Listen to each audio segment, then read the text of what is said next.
Assalamu alaikum, bienvenue. Si vous saviez comme je suis impatient à chaque nouvel épisode de découvrir avec vous de nouveaux super-héros de notre Ummah, plus nous apprenons sur leur nom, sur leur vie, et plus nous avons envie d'approfondir et d'en connaître d'autres. Masha'Allah. Puisse Allah nourrir cette envie dans notre cœur. La dernière fois, nous avions donc parlé de Saad ibn Abi Waqqas, très grand nom. Pour se rappeler de l'essentiel le concernant, n'oublions pas que c'était donc un compagnon promis au paradis de son vivant. Celui pour qui le prophète Ali salam était prêt à sacrifier son père et sa mère. Le premier à avoir tiré une flèche dans l'islam. L'homme aux invocations exaucées et le conquérant de l'Irak. Retenons au moins ça, au minimum. Et aujourd'hui, découvrons ensemble qui est cet homme à qui Allah accorda une fortune énorme et qu'il a dépensa sans compter pour la gloire de l'islam. Qui est ce sahaba qui prit en charge les épouses du prophète Ali salam après sa mort. Ah, peu de personnes le savaient ça. Alors qui est-il? Il s'agit de Abdurrahman ibn Auf. Très tôt, il s'est converti à la suite de l'appel d'Abu Bakr, une fois encore, radiyallahu, qui dès sa propre conversion retroussa aussitôt ses manches pour inviter son entourage à l'islam.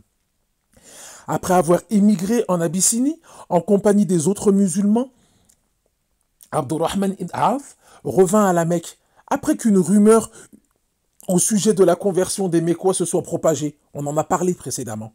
Il resta à la Mecque jusqu'à son émigration pour Médine ensuite. Contraints d'abandonner tous leurs biens à la Mecque, les Muhadjiroun subirent la pauvreté. Très vite, le prophète Ali salam, afin de remédier à cela, instaura un pacte de fraternité entre les Muhadjiroun et les Ansar. Chaque Muhadjir était lié à un homme parmi les Ansar, qui devait l'aider et l'accueillir de la meilleure des manières. Et masha'Allah, les Médinois, les Ansar n'ont pas manqué à ça. Le prophète Ali salam établit un lien de fraternité entre Abdurrahman et le compagnon Saad ibn al-Rabi'. Ce dernier proposa à son frère en islam de lui donner la moitié de ses biens et de divorcer la meilleure de ses deux épouses afin que Abdurrahman puisse se marier avec elle. Tels étaient les Ansar, masha'Allah, dans leur générosité et leur accueil vis-à-vis de leurs frères Muhadjiroun. Subhanallah.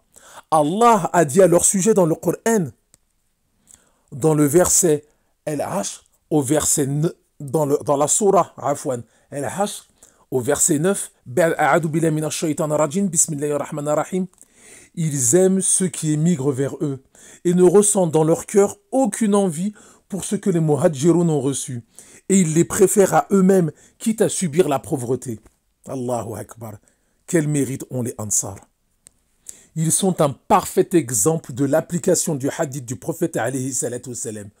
Nul ne sera véritablement croyant tant qu'il n'aimera pas pour son frère en islam ce qu'il aime pour lui-même. Cependant, Abdurrahman refusa gentiment sa proposition et lui dit qu'Allah bénisse tes biens et ta famille, mais indique-moi plutôt où se trouve le marché. Il se mit alors à commercer et très vite, Allah lui accorda de larges richesses qui lui permirent de se marier et de dépenser sans compter dans le chemin d'Allah. Il participa à toutes les grandes batailles aux côtés du messager d'Allah, alayhi salatu wassalam. Il s'illustra tout particulièrement au cours de la bataille d'Uhud, parce qu'il a fait partie du petit groupe de Sahaba qui était resté autour du prophète, alayhi salatu wassalam, pour le défendre après la déroute de l'armée musulmane. Ce jour-là, il fut atteint par de nombreuses et graves blessures, dont certaines à la jambe qui le rendirent boiteux. Lors de la bataille de Tabouk, après avoir dépensé bon nombre de ses biens pour équiper l'armée musulmane, il a eu le privilège que seul Abu Bakr peut se vanter d'avoir eu. Il a présidé une prière au cours de laquelle le prophète alayhi salatu wassalam pria derrière lui. Subhanallah, quel privilège. Après la mort du prophète alayhi salam, il a pris en charge ses épouses, leur donnant régulièrement de grosses sommes d'argent. Au cours de sa maladie, qui fut la cause de sa mort, Abdurrahman perdit conscience. Sa famille pensa que son âme l'avait quitté, mais d'un coup il se réveilla en disant Allahu Akbar. Il informa ensuite sa famille de ce qu'il venait de voir au coup de sa perte de conscience. Il venait de voir deux hommes durs et agressifs venir le chercher pour l'emmener se faire juger par Allah. le Seigneur de l'univers. Sur la route, ils croisèrent un autre homme qui leur demanda où est-ce qu'il l'amenait.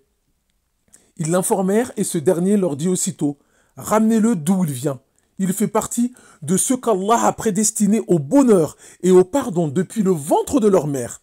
Sa famille va encore pouvoir jouir de sa présence jusqu'à ce qu'Allah le décide. » Après cet événement, Abdurrahman vécut 1 mois supplémentaire avant de rendre l'âme.